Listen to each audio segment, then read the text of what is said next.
my name is Maya, and welcome to the episode 38 of the Mila's Tinks knitting podcast, where I share all my thoughts, process, and other random stuff about all things fiber related, but mostly knitting. So today is the 27th of November 2024, and I'm coming to you from the French-speaking part of Switzerland, where I live with my gecko. I have been trying to film since this morning, but as always, it's a construction site below my window, and today they decided to do a hole, and now they are filling the hole back up, and it's super noisy. So I just hope it will be okay, and you won't hear too much of it, but yeah. I don't want to film tomorrow, because tomorrow it's super gloomy and it will be raining all day long, so it's gonna be super dark, and I really don't like the way the videos look when there is not enough light. So I have to choose between noise and darkness, and today I chose noise.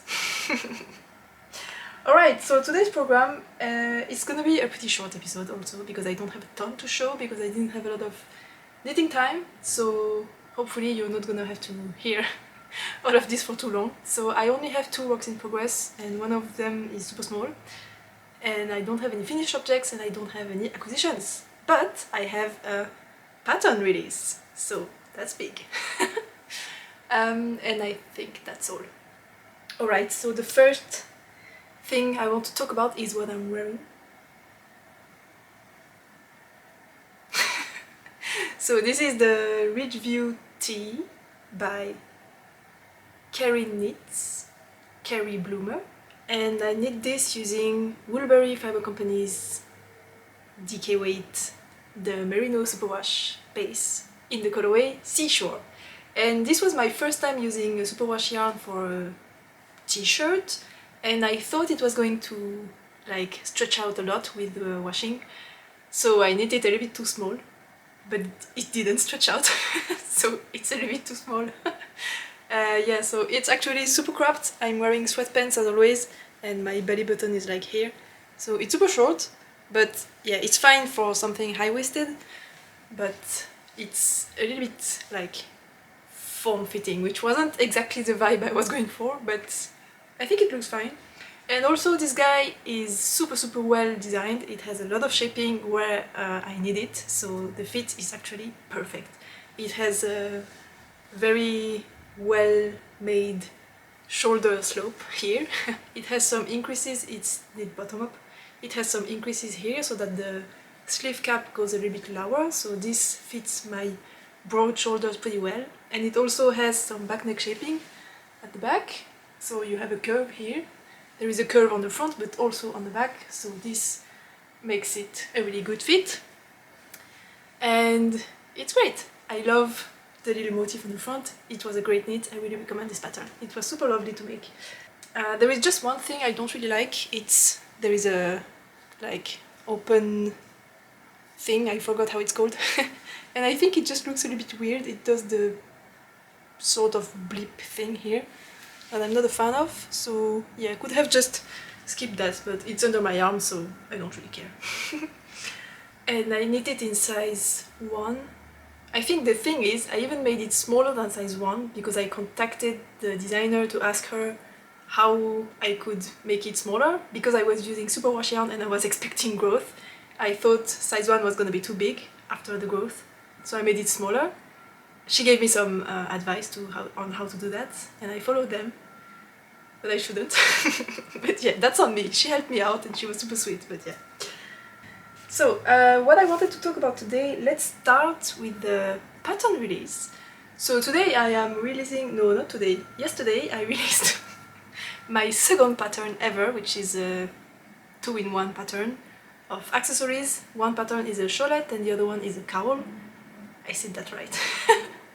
And it's called the Halmoni Shawlette and Cowl. So I have quite a few samples with me here that I'm going to show you. But first, let me go through some technical aspects of the pattern, and while I talk, I'm going to show here the pictures of my testers who took amazing pictures, who made amazing projects, and I really love what they did, so I just wanted to show some appreciation for the work, and I'm just going to show it while I talk about the pattern. So first, the pattern is a one skein wonder, which means the cowl and the shawlette can be knit using a whole 100-gram skein until the end. There is some guidance on how to use up the most of your skein. And you can use any weight from fingering to worsted, so it's a gaugeless pattern. The pattern, I mean, the designs look a little bit different depending on which yarn you use, because this is all over cables, as you can probably tell from the pictures. And you cannot just switch yarns and expect to have a great result if you use the same chart for the whole gauges. So it's a little bit different for fingering weight or worsted weight or even DK, but they are all the same finished size, roughly. The shawlettes. The cowls, the worsted weight cowl is a little bit smaller than the fingering weight, but the shawlettes are roughly the same size. So as I mentioned, it's a 2-in-1 pattern, so you buy one pattern and you get both patterns for the shawlette and the cowl. And the shawlette is knit from tip to tip, and the cowl is knit from bottom up, so you cast on at the tip here and then you knit flat and then you join in around and knit in the round for this section. And it's an all over cables, I already said that, and I think that's it. So the pattern is available on Ravelry and Payhip. The link is in the description, as always. And you can use the coupon code Happy Statues, I think. Let me check. Yes, Happy Statue, without S, Happy Statue, for 15% off until next Tuesday, the 3rd of December. So during this first week of sale, all the proceeds of the pattern will be split in half and donated to 2 organizations, charity organizations that are local to me and very small. I wanted to really support very small organizations because I think the bigger ones have a lot more visibility, so I just wanted to select something that was not that visible. And you can find the links to their website in the description box if you want to check them out. However, the websites are in French because it's very local to me and I live in the part of the world where we speak French. But you can use probably the Google Translate feature of your browser if you want to really read what's on the website. And you can also check out the pattern pages because I have made a little description of the 2 organizations there if you want to know more without having to translate using Google and try to understand what's going on the website. So you can check out the pattern pages for that. So yeah, if you want to support those 2 causes, it's until the 3rd of December, and then after that I will keep the proceeds of the sale of the pattern, but yeah. So that's the plan. And now I also wanted to mention the fun concept we have going on with my photographer, which we called, thanks to her husband, who invented the name, knitelangelo. Yeah, it's basically a theme, photography concept where we take my knitwear and we put it on statues and we take some funny pictures. I mean, my photographer takes some funny pictures of that, and we just thought it was a funny way to display the knitwear that was a little bit different from usual. And apparently there are a lot of statues in my town, so it's pretty easy to find beautiful stony stuff to put knitwear onto, so for us it's pretty simple. And I invited the testers to jump in on the fun, yes, with us, and a lot of them actually did it, and they took so many funny pictures and like creative and inspiring pictures of their shawlettes and cowls on statues. It's just so fun to watch. I mean, you have probably been watching that since the beginning of my little speech here, but and in the latest video I asked on recommendations for hashtag because I wanted to have a hashtags for people who wanted to take the pictures with me with the statues, but I couldn't make up my mind on the name, and I got a ton of suggestions. And as I mentioned, it's actually the name that was suggested by my photographer's husband, who's not even a knitter. But he had the great idea of knitelangelo, which it's super funny. I mean, it's so inspired, it's so funny. Yeah, so I did a little vote on Instagram and the crowds decided that knitelangelo was the funniest. So that's the one I decided to go for. So if you want to join in the fun as well, you can take a picture of your knitwear. It doesn't need to be my pattern, by the way, just take a picture of whatever knitwear. on a statue, and you can use the hashtag knitelangelo, and you can even tag me if you want, and then I can check out all your funny pictures and just, yeah, feel like we are part of a big family who love sculpture and knitwear. Anyway, so that's it for that. So I just wanted to show again my samples. So this one is the first one I did, which is the one who sparked the idea. I had a lonely skin of Gilead by Dererum Natura in the colorway Boulot. I think the colorway is discontinued now, but you can choose, I think it's, no, the name has changed. I think it's Poivre Blanc now. It's basically a beige, like a slightly grayed beige, I don't know. It's super soft and a beautiful color. And yeah, I need this guy, so this is worsted weight gauge. And then I cast on another one in fingering weight gauge. So it's this guy. As you can see, it's almost the same size. This one just has a tip here instead of a flat section. And that's just because my gauge was my skin was a little bit less than 400 meters. So that's why I couldn't do the whole thing and I have a point instead of a flat section, but you should be able to do the flat section. So that's the fingering weight one. And then I did another worsted weight one with a different yarn. This one has a lot more drape, as you can see. Wait, I forgot to tell you. This one is a discontinued brand actually. It's a... You know what? You can just check out in the description box. I'm kind of tired of telling those names over and over again. And this is discontinued anyway, so whatever. Yeah, so this one is a little bit more drapey because this is not a... This one is a woolen spun, so it's airy and lofty, and this one is drapey. This is merino wool and also worsted weight gauge. And then for the cowls, I first knit the worsted weight cowl, so it looks like this. And on the back it looks like this.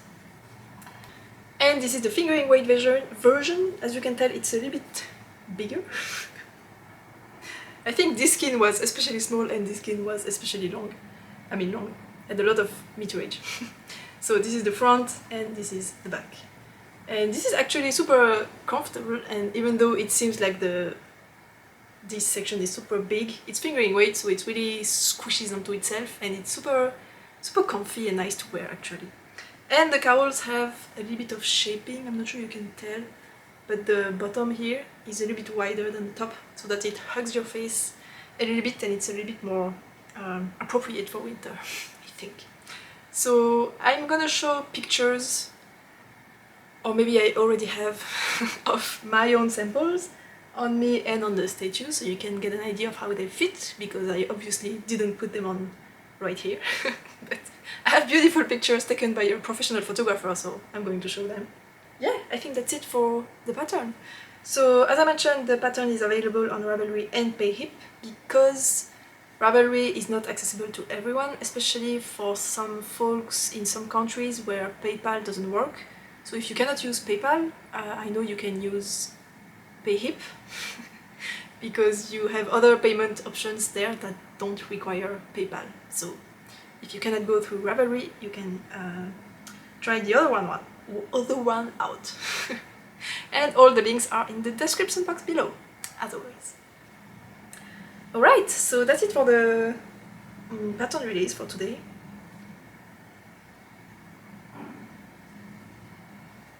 I may have to film again tomorrow. Okay, it was too noisy, I had to stop, so I'm going to try again.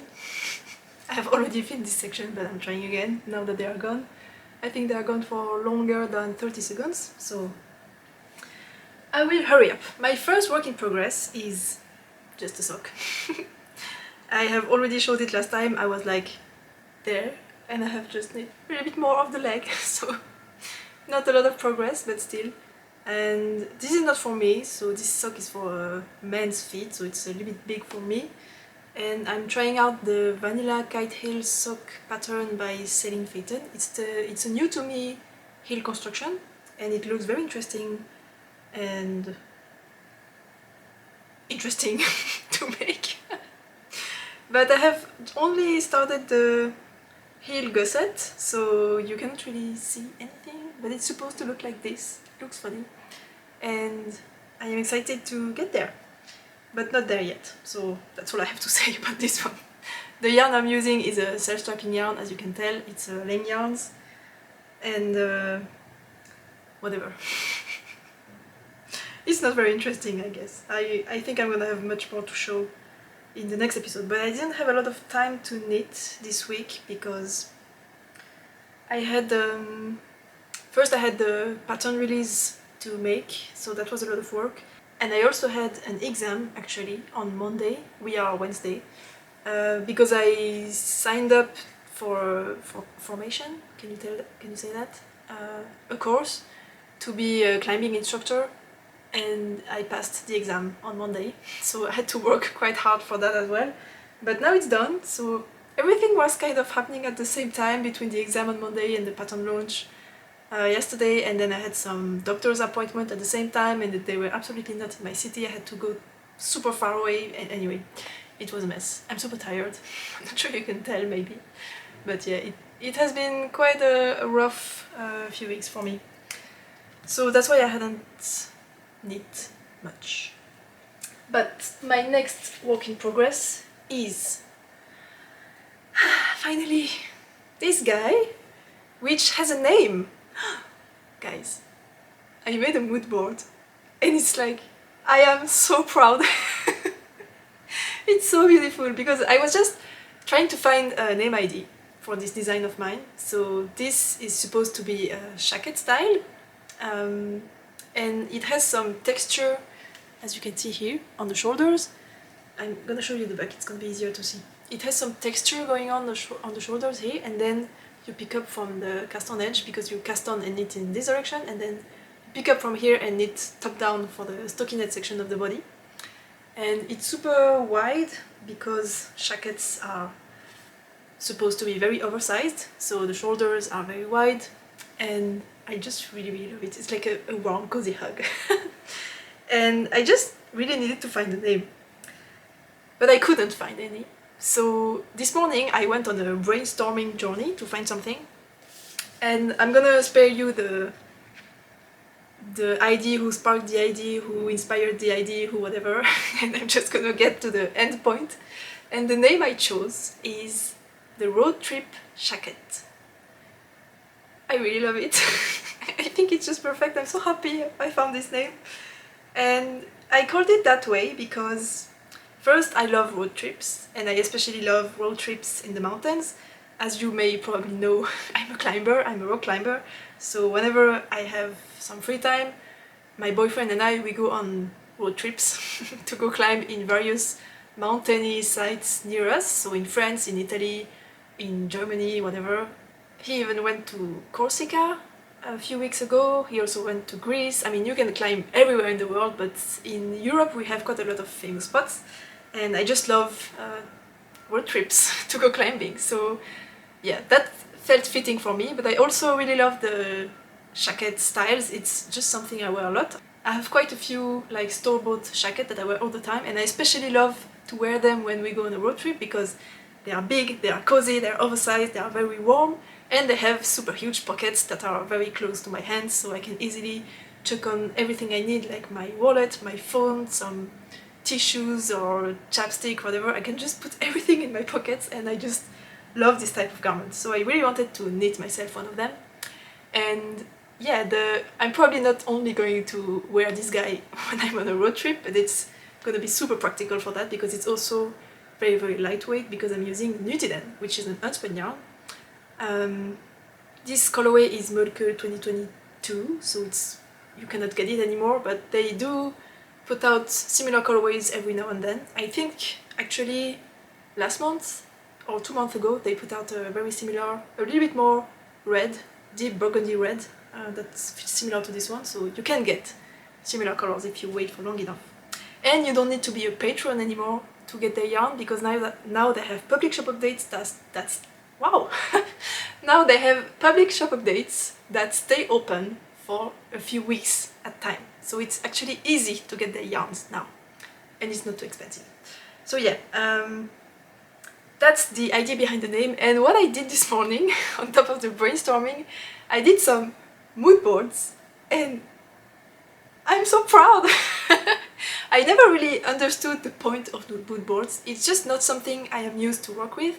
So I could kind of get the idea, like you're trying to convey a mood using a board. Like, okay, I get the concept, but I never really used them in my studies or in my job or whatever. So I couldn't really understand why you would use a mood board rather than a presentation, like words to explain something.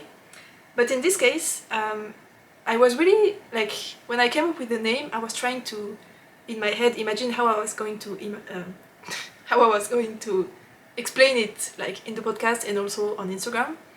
And it was just so difficult because I could picture the concept, like me in the van with my boyfriend wearing my shacket, and the idea of being in the outdoors, in the mountains, and having something super cozy and voluminous but warm on you, and with the big pockets and the hot coffee, and it was just a vibe, and I was really struggling to put words on it. And that's when I realized, oh, that's why you do mood boards. That's when you want to explain something, but you cannot use the words to explain it, so you use images. So I did that, and I think it's just so perfect. It's exactly the vibe I had in mind. So here's my mood board, how to explain why the Roadtrip Shacket is called that way and what I'm envisioning it to be. Okay, so it's actually going pretty slow because I am struggling a lot with the shoulder shaping. It's not really the shaping in itself, like the shoulder slope is pretty easy to execute. The problem is how to make it into a straightforward and not too bothersome experience. I don't know how to explain. Basically, this motif is a combination of slip stitches and cables, which makes it super hard to do short rows in. You can, but then you have to short row a stitch that you have just cabled, and then there is a hole after it. And if you don't short row a stitch that you just cabled, you're gonna short row a stitch that you slipped, so you also get a hole. And then the whole motif, it's an 8-row repeat, so if you do short rows in the middle of the repeat, then half of the row is at one point of the repeat and the other half is at a later point, and then it kind of gets offset, which is not impossible to make, but it's super annoying. And yeah, I don't want this pattern to be like too complicated to make, so it's taking me a while to find a way to do things, the shoulder slope, in using a method that's not too difficult to execute. Basically, I'm not using short rows, I'm using bind-offs. So this is a bound-off shoulder. Actually, they are separated. I just clip them together. But again, since you're doing slip stitches, you need to decrease the slip stitches before you bind off, otherwise your bind off is going to flare out like crazy because you have too many stitches. I mean, the gauge of the bind off is going to be too big compared to the slip stitch fabric, especially since they are cables, so the gauge of the fabric is really small compared to the amount of stitches you have. So you need to decrease those stitches before you bind off. But it's difficult. It's difficult to explain, it's difficult to do, so it's best to bind off the stitches on the row before you bind off. But so that's a little bit better, but still it's a little bit difficult to keep track because sometimes you have to bind off in one direction and sometimes in the other, and sometimes you bind off on the right side, and when you get to the other side you have to bind off on the wrong side because it's mirrored. And as you can see, the motif is crisscrossing, so it changes every 4 rows, so yeah, it's a little bit of a mess. And if it was just for me, I would have done it first go easily because I wouldn't have to explain to others how to do it, so that's always easier. But since I'm trying to write up a pattern, it's very challenging. At first I wanted to do only written instructions without charts, but that's super difficult because then if you miss one stitch, you cannot see where you missed it, and because of the crossing the cables and the slip stitches, it's just very difficult to keep track. So I think I'm gonna have to do charts, which is not a problem. But then I had the problem of, yeah, I'm not gonna get too into details, but I still have a problem I need to solve if I use charts, and I'm gonna have to see with my editor because it's not a method I have ever seen. But yeah, I don't know whatever, I still have something to solve. It's a little bit complicated. So for now, I was getting completely burned out by this thing. I have started over, I think, 10 times, maybe even more, and I need to redo them again because there is something I want to change in the instructions, in the way I did them, not in the slope in itself. The slope is always the same. So yeah, I need to start over, but I didn't want it to, so I started the body, the stocking body, because that's super easy. Like, so easy. It's an absolute delight. So I just picked up, I did some increases at the underarm here, and then I cast on some stitches, and then I'm just knitting straight. And that's it. I'm just going to put it on.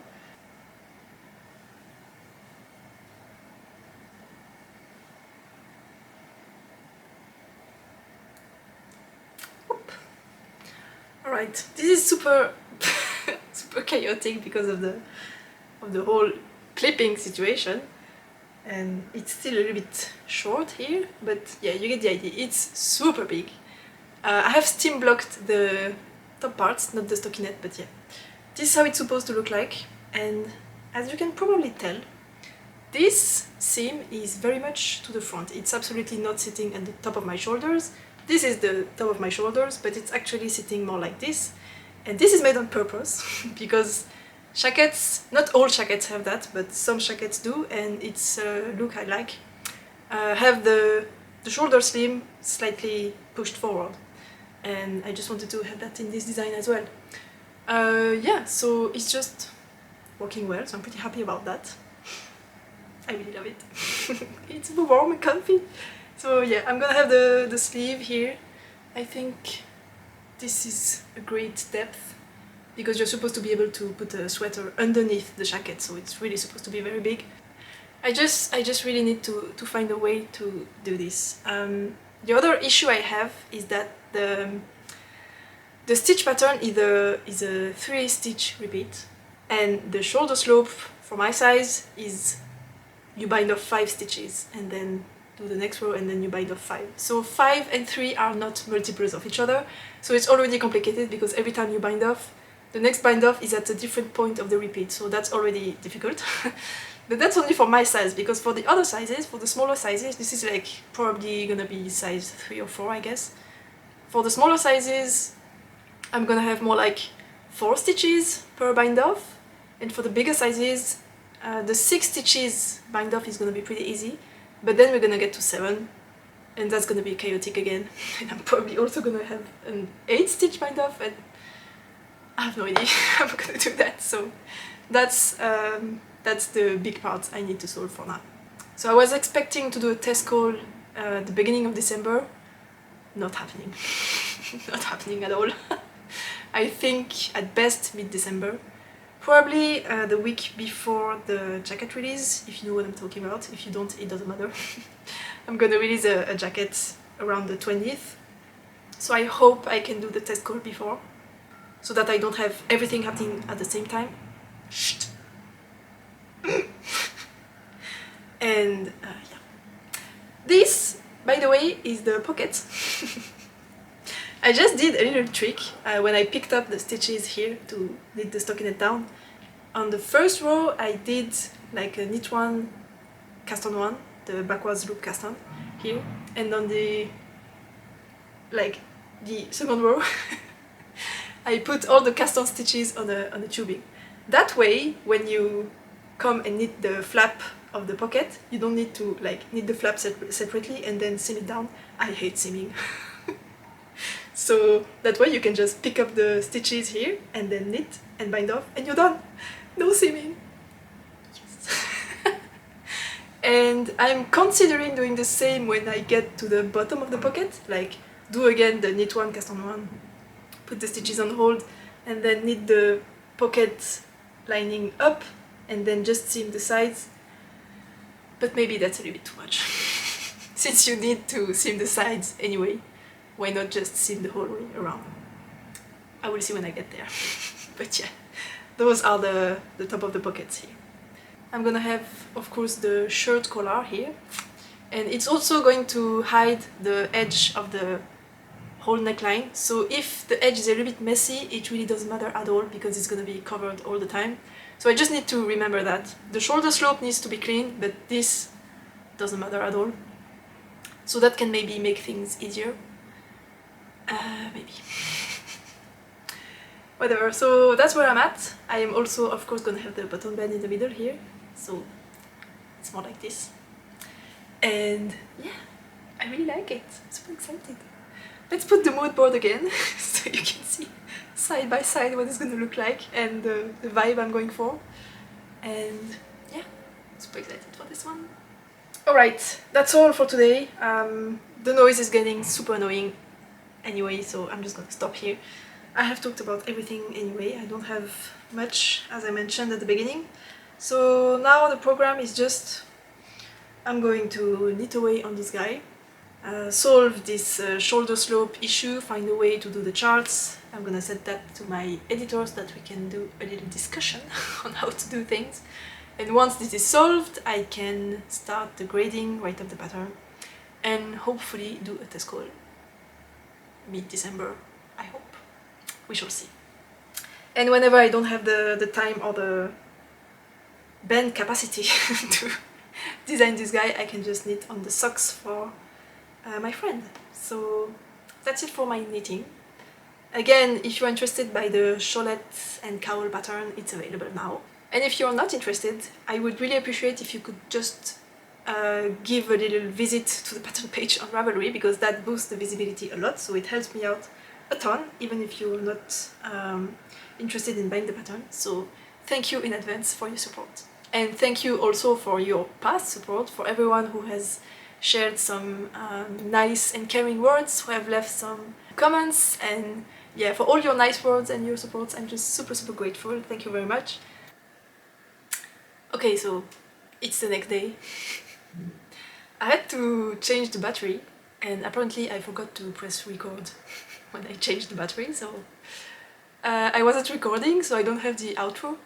So here I am again. I just washed my hair. I couldn't be bothered to put the knitwear on again. However, I took this with me because I completely forgot to talk about it. So here's the bow I had in my hair that was completely crooked, by the way.